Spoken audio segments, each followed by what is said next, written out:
Jepit, pembawa jodoh. Ini kisah tentang Koko dan Neti yang dipertemukan dan dipersatukan oleh sepasang sandal jepit. Bukan, ini bukan kisah dalam sinetron di televisi. Ini kisah nyata. Pertama kali aku mendengar kisah ini dari nenekku yang tahun ini berusia 70 tahun. Awalnya, aku senang mendengarnya. Tetapi, nenek yang sudah mulai pikun itu selalu lupa kalau aku sudah mendengar kisah tentang mereka berkali-kali. Maka, setiap kali bertemu denganku, nenek akan mengisahkan cerita yang sama. Alhasil, aku pun hafal di luar kepala tentang kisah ini. Aku akan menceritakan kembali kepadamu. Maukah kamu mendengarnya? Kisah ini dimulai dengan latar sebuah desa. Namun, aku tidak mau memulainya dengan kalimat pada suatu hari di sebuah desa. Karena ini bukan kisah dongeng di buku paket bahasa Indonesia. Ini kisah nyata. Sekali lagi kutegaskan, ini kisah nyata. Sore ini, Koko pulang dari sekolah tempatnya mengajar lebih lambat daripada biasanya. Bapaknya sudah menunggu di teras sambil menyeruput segelas kopi dengan asap yang mengepul. "Kok kamu pulangnya sore, kok?" tanya bapak seraya menatap keheranan. "Iya, Pak. Tadi bantuin ngecat sekolahan dulu sama Pak Samsul. Kan mau 17-an, Pak," sahut Koko sambil menyelami tangan bapak. Sudah 5 tahun ini, Koko menjadi guru honorer di satu-satunya SD yang ada di desa. Koko lulusan SPG dan menjadi guru honorer pertama di sana. Akan tetapi, hingga 5 tahun mengajar, belum juga ada tanda-tanda akan diangkat menjadi pegawai negeri. "Sini duduk dulu, Bapak mau ngomong," ujar bapak. Koko menurut, lalu duduk di kursi kayu, hasil tangan dingin pria parubaya di sampingnya. "Nanti malam akan ada kenduri di rumah belakang. Kamu yang mewakili bapak ya, bapak ndak enak badan," begitu kata bapak kepada putra sulungnya. Di desa ini memang sering diadakan kenduri, dan biasanya bapak selalu diundang karena termasuk orang terlama di desa. Bisa dibilang beliau adalah sesepuh. "Bapak kenapa? Sakit?" Koko bertanya dengan nada bicara kentara khawatir. "Bukan sakit, kayaknya bapak kecapean. Kemarin seharian habis gotong royong membangun balai desa.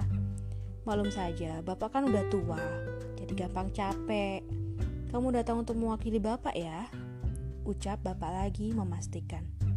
"Iya, Pak," Koko menanggapi dan sedikit menyunggingkan senyum. Sebagai putra sulung dan satunya anak lelaki, Kokolah yang mewakili bapak saat beliau tidak bisa hadir. "Nanti tolong sampaikan ke Pak RT kalau bapak berhalangan hadir. Sampaikan salam juga untuk tuan rumahnya," lanjut bapak. Seperti biasa, Koko menurut karena memang tidak pernah membantah orang tuanya. Malam pun tiba. Koko bersiap pergi ke rumah tetangga yang jaraknya bisa ditempuh dengan berjalan kaki. Dia pergi bersama para tetangga yang lain. Koko tidak merasa canggung karena sudah terbiasa mewakili bapak. Ketika Koko tiba di rumah tetangga yang melaksanakan kenduri, sudah cukup banyak warga yang datang. Sandal warga pun sudah disusun rapi di muka pintu. "Waduh, sandalnya banyak yang samaan. Untung aja sandalku udah dikasih tanda. Simpan di pojokan aja lah," Koko berucap dalam hati. Sandal jepit perek pasaran itu memang sandal sejuta umat. Tentu saja banyak yang memilikinya. Selain harganya murah, sandal tersebut juga nyaman dipakai. Koko khawatir sandalnya akan tertukar. Tidak masalah jika tertukar dengan yang baru. Namun, lain cerita jika tertukar dengan yang lebih buruk. Tentu saja dia tidak mau. Singkat cerita, kenduri pun selesai. Semua yang hadir dibekali nasi berkat untuk dibawa pulang. Demikian pula dengan Koko. Koko sempat bercakap-cakap terlebih dahulu dengan Pak RT dan si empunya rumah sebelum pulang. Ketika akan pulang, Koko kebingungan karena tidak menemukan sandalnya di antara sandal yang tersisa. Ada sepasang sandal dengan merek yang sama seperti miliknya, tetapi Koko tahu itu bukan miliknya. Alasannya, tentu saja karena dia sudah memberi tanda agar sandalnya mudah dikenali. Koko mengedarkan pandangan dan mendapati sandalnya dikenakan oleh seorang perempuan berambut sebahu yang baru saja melangkah keluar halaman. Perempuan itu memegang kantong kresek berisi nasi berkat dan tengah berbincang dengan temannya. Usianya masih muda.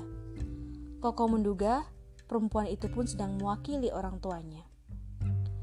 Koko bergegas mengejar perempuan itu dan mengatakan bahwa sandal itu miliknya. Ditambah lagi, ada nama Koko tertulis di balik sandal. Perempuan itu tersipu malu karena salah membawa sandal. Akhirnya, mereka saling bertukar sandal, lalu berkenalan. 2 bulan kemudian, mereka memutuskan untuk menikah. Perempuan itu bernama Neti, dan dia adalah emakku. Yah, kisah sandal jepit pembawa jodoh ini memang kisah cinta bapak dan emak, Koko dan Neti. Aku sering iri pada mereka yang dengan mudah dan dalam waktu singkat menjadi sepasang suami istri. Sementara aku sudah melanglang buana mencari cinta, tetapi tidak kunjung menemukan tulang rusuk. Jodoh memang misteri. Dodit, bangun loh. Jam segini masih aja molor di kamar. Sana cari kerja. Gimana cewek mau sama lu kalau lu malas-malasan begini? Bangun gak lu? Kalau gak bangun juga, mak siram air seember nih. Mungkin emak benar. Aku harus bangun, pergi mencari pekerjaan, dan juga mencari jodoh. Zaman sekarang, jodoh tidak bisa didapatkan hanya dengan sandal jepit yang tertukar.